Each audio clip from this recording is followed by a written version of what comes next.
When you think about lizards, what really comes to mind? Well, today, we're going to crack open their secret playbook. And trust me, you're about to see them in a whole new light. All right, let's get right into it. Picture this. You're outside and you see a lizard just sitting on a rock in the sun. What do you think is going on there? Is it just chilling out? Or is there something way more complex happening, like right under our noses? And this really gets to the heart of it. On one side, you have what we see, sunbathing, doing nothing, just sitting there. But the secret reality, it's mind-blowing. That sunbathing is actually them managing a budget. That doing nothing is really them reading invisible messages. And just sitting there, they could be gambling on trust in a way that means life or death. So yeah, today we're decoding these secret plays. All right, first up, the thermal budget. Let's talk about that sunbathing. I promise you, it is not just about getting a tan. For a lizard, this is a serious economic decision. It's all about managing what scientists call a thermal budget. Okay, so the fancy term for this is behavioral thermoregulation. But what does that really mean? It means these guys are actively choosing where to be and what to do just to control their body temperature. See, they can't make their own heat like we do, so they have to borrow it from the sun, from the rocks, and believe me, they are incredibly strategic about it. But here's the thing. This control, it's not free. Not at all. Think about it. Every single minute that lizard is basking is a minute it's not out there finding food or defending its territory or looking for a mate. And just getting to that perfect sunny spot, that costs energy. It's a constant trade-off, a real cost-benefit analysis going on in that little lizard brain. And this is where it gets really interesting. A classic study looked at these Puerto Rican lizards, the same species, but in two totally different places. The lizards out in the open, they had sunny spots everywhere, so they were constantly moving to stay at that perfect temperature. It's a high-cost, high-reward game. But the ones in the deep forest, sunny spots were hard to find. So what did they do? They just dealt with being cooler. A low-cost, low-reward strategy. It just goes to show you the right way to do it totally depends on the environment.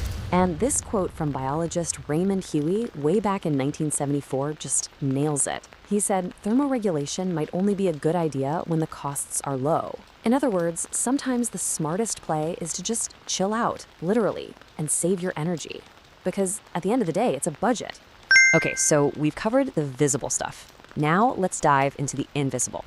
We're talking about a secret language, a kind of chemical password that lizards use to read their entire world and, talk to each other. So how in the world does this work? Well, first, a lizard puts down this waxy stuff from special glands on its legs. You can think of it like leaving behind a super detailed business card. Then another lizard comes along and flick, flick, flick, uses its tongue to pick up those chemicals. That tongue then zips the message up to a special organ in the roof of its mouth to be analyzed. It's an incredibly cool and sophisticated system. And the info packed into that one little chemical message, it's staggering.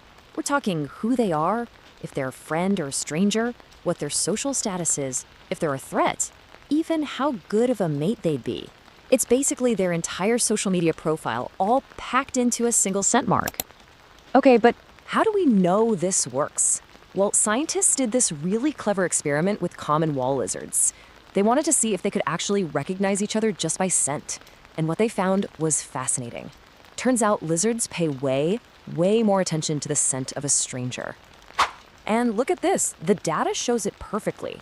When they gave the lizards a scent from another lizard they already knew, they kind of gave it a quick sniff and moved on. But when it was the scent of a total stranger, bam! They spent way more time checking it out, investigating.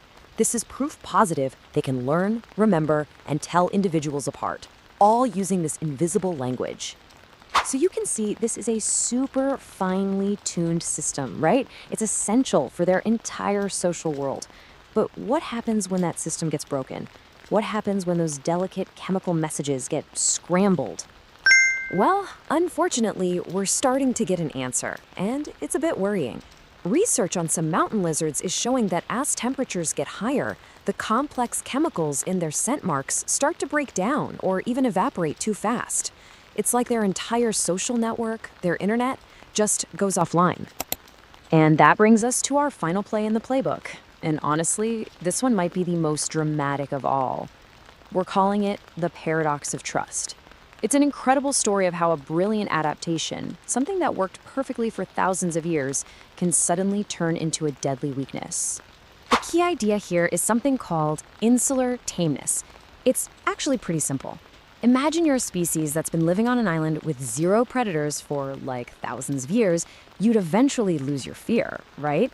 I mean, why waste all that energy being jumpy and scared when there's literally nothing around to eat you? You'd become tame, trusting, even. So, to see this in action, we're heading to the Mediterranean island of Menorca. What's happening there is a kind of natural experiment, and it's both fascinating and, well, pretty tragic. Okay, so check this out. On the little islands around Menorca, you have the native lizard. It evolved in a total paradise, no predators. But on the main island, there's a different lizard that was introduced, one that grew up with snakes. So scientists put the scent of a snake in front of both of them. The results? Night and day. The lizard that knew snakes freaked out when on high alert. The native island lizard? Nothing. It did absolutely nothing. It didn't even recognize the smell of its mortal enemy. That's what we mean by biological trust versus hard-won vigilance.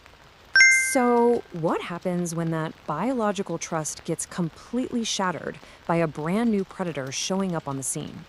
Yeah, tragically, we know exactly what happens. That deep evolutionary trust is the exact reason the native lizard went extinct on the main island after people introduced predators. The very thing that made them so successful in their safe little world became a death sentence when that world suddenly changed. So let's just quickly recap the lizard's secret playbook we've opened up. First, they're not just sunbathing, they're managing a complex thermal budget. Second, they're not just flicking their tongues, they're reading and writing intricate chemical passwords. And finally, they can develop a biological trust that, depending on the situation, can be their greatest asset or their most critical vulnerability. And all of this leaves us with one last, really big question to chew on. We know adaptation is the key to survival, but in a world that's changing faster than ever before, a lot of times because of us, when does an adaptation that was once perfect suddenly become a fatal flaw? It's definitely something to think about.